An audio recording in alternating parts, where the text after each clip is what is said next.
صباح الخير. أيوب على صنف الحريم بصراحة، يا سبحان الله عليهم. لو عايزين منك حاجة تلاقيهم سلامات وطيبات وابتسامات لغاية ما يخلصوا منك الحاجة وياخدوا منك مصلحتهم ويدوك ظهرهم.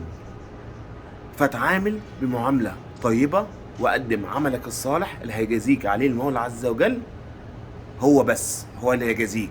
وتعامل بنفس المعاملة دي مع الجميع، سواء مع رجاله او مع ستات. مش عشان ده راجل تتعامل معاه معامله وحشه عاديه، او عشان دي ست تتعامل معاها معامله حلوه وجميله عشان دي ست.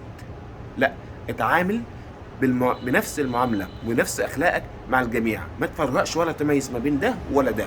قدم المعامله الطيبه للجميع وتعامل باخلاقك. وزي ما قلت لك، ربنا سبحانه وتعالى هو اللي هيجازيك خير على عملك الصالح.